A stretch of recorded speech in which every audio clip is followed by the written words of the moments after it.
안녕하세요.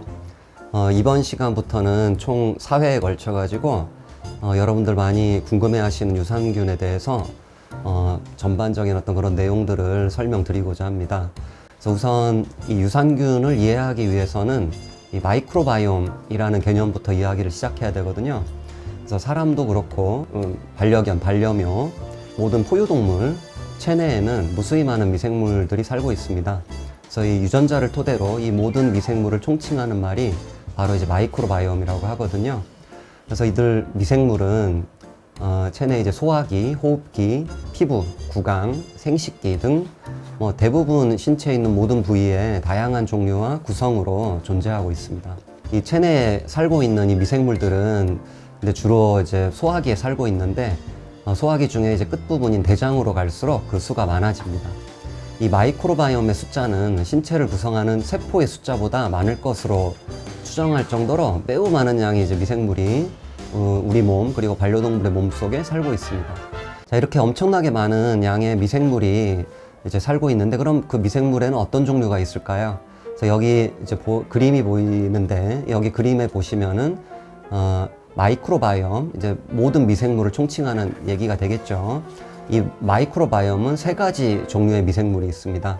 그래서 이 세 가지 종류는 이제 중간균, 유익균, 그리고 이제 유해균으로 구성되어 있는데 이 유익균은 체내에 살고 있으면서 건강에 도움을 주는 그런 세균을 얘기합니다. 그래서 이 유익균이 살아있다면은 이를 우리가 프로바이오틱스라고도 하고, 그래서 이 유익균에는 두 가지 종류가 있는데요.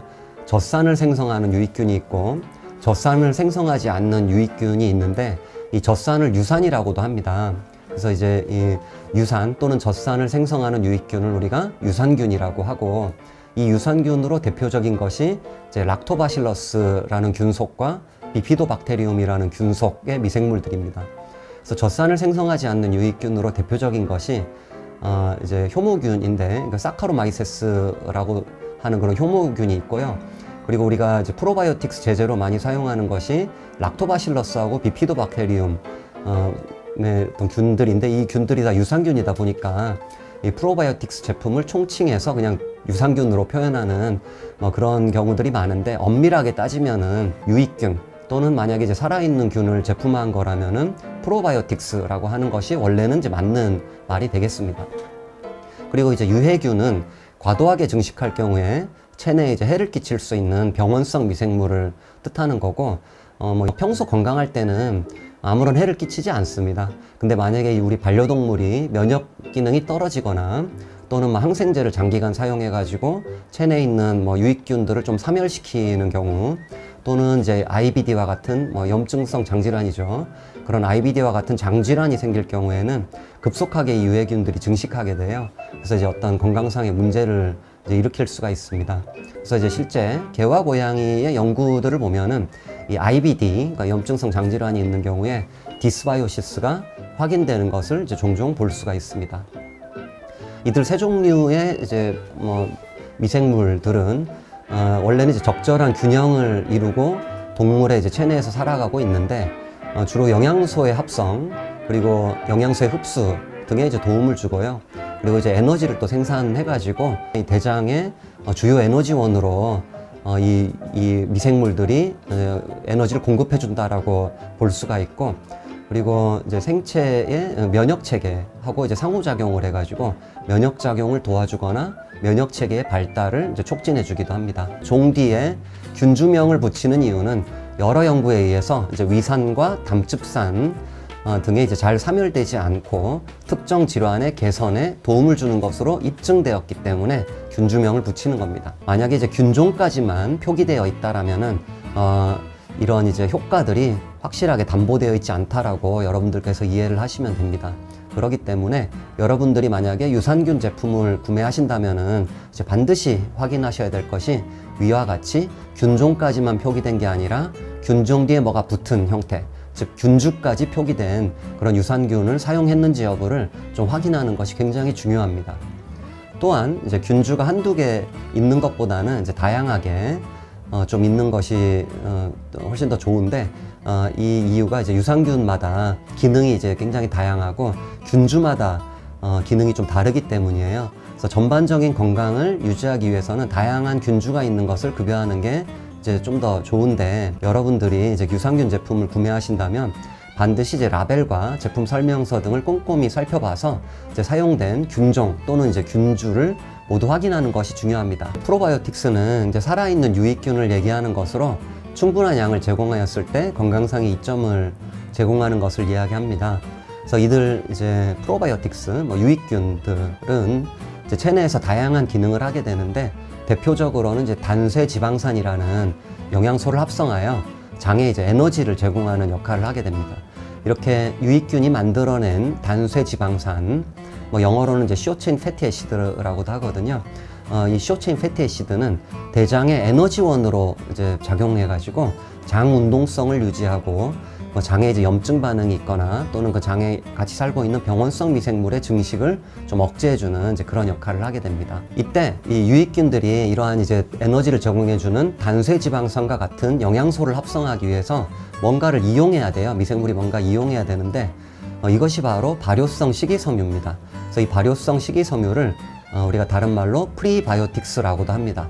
그래서 이제 프리바이오틱스는 음식물에 들어있는 식이섬유를 얘기하고 있는데, 이 식이섬유는 이제 이 반려동물이 섭취하더라도 소화가 안 되고 대장으로 그대로 유입돼 가지고 이 대장에 살고 있는 수많은 미생물의 이제 먹이가 됩니다.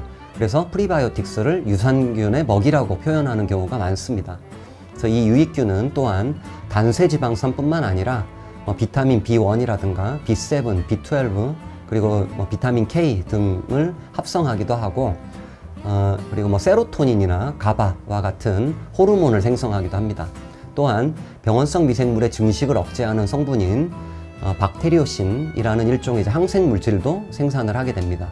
이렇게 미생물이 만들어내는 것, 미생물이 생산한 단쇄 지방산이라든가 각종 비타민이라든가 호르몬, 항생 물질 등을 우리가 포스트 바이오틱스라고 하고, 죽은 세균도 있을 거 아니에요?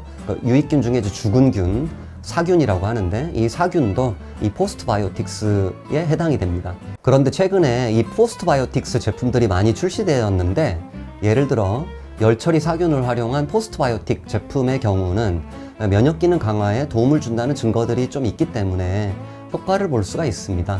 그런데 문제는 체내 미생물이 만들어내는 가바라든가 세로토닌의 경우에 제품으로 섭취하면 체내에 이제 흡수될 수 있는 물질들이에요. 그래서 이들 호르몬의 기능으로 이제 잘 알려진 게 마음을 좀 차분하게 해주는 캄다운 효과인데, 과연 이게 효과가 있을까? 이들 호르몬은 원래 뇌 안에서 합성돼 가지고 이 뇌에서 불안증을 없애주는 등의 어떤 역할을 하는 것인데, 그래서 이제 뇌 안에서 합성이 되든지 아니면 다른 곳에서 합성되었거나 섭취되었다면 뇌 안으로 이제 들어가야 되겠죠. 그 효과를 보려면은. 이제 그런데 이 뇌가 이제 굉장히 중요한 장기예요. 그래가지고 쉽게 손상되면 안 되기 때문에 일종의 이제 보호막으로 뇌가 좀 둘러싸여져 있다라고 이해하시면 되는데, 이 보호막을 혈액 뇌장벽이라고도 하고, 영어로는 이제 blood brain barrier라고 BBB라고도 이제 얘기를 합니다. 그렇다면 이 가바하고 세로토닌이 만약에 이제 혈액 뇌장벽을 통과한다면 마음을 차분하게 해주는 어떤 그런 역할을 기대할 수가 있겠죠. 근데 이제 이 물질들은 혈액 뇌장벽을 쉽게 통과하지 못하는 물질들입니다. 그러므로 사균 이외의 물질을 포스트바이오틱스 형태로 급여하는 것은 이제 본래의 효과를 기대하기가 무척 힘듭니다. 그렇다면은 이 프로바이오틱스를 만약에 섭취하게 되면 어떤 이점들을 우리 반려동물한테 제공해 줄 수 있을까요?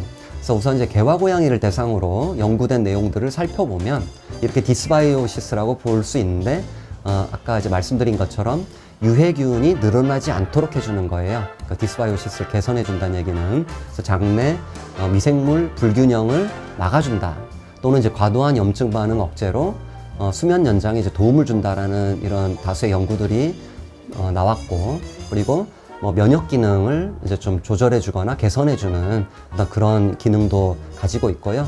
그리고 장과 관련해 가지고 설사를 완화시켜 준다라든가 디스템퍼와 같은 전염성 질병을 치료할 때 좀 이제 치료가 좀 더 잘 되게 해준다든가, 또는 변 상태 개선이라든가 병원성 세균들을 좀 감소시켜 줬다라든가, 또는 이제 그 아토피 피부염도 이제 반려동물에서 많이 다발하는 문제인데 이로 인한 염증 지표, 면역 지표, 그리고 피부 병변들이 다 이제 개선이 되었다라는 그런 연구들도 나왔고요. 그리고 이제 만성 콩팥 질환, 그래서 이제 질소산물을 중화시켜줘가지고 콩팥 질환으로 인해 혈액학적 수치가 좀 비정상적으로 나온 거를 좀 이제 개선시켜줬다라는 그런 결과도 나왔고, 그리고 이제 마찬가지 사구체 여과율을 좀 개선해줬다라는 그런 연구도 있습니다. 그리고 이제 우리 반려동물에 많은 IBD, 그 염증성 장질환이죠. 이 IBD인 경우에도 뭐 하이도스 멀티스트레인, 그러니까 좀 유산균의 양을 늘려주고 다양한 균주를 먹였다라는 뜻인데, 뭐 이렇게 해줬을 때 IBD로 인한 임상 증상이 완화되는 것도 이제 우리가 확인한 그런 연구들이 있습니다.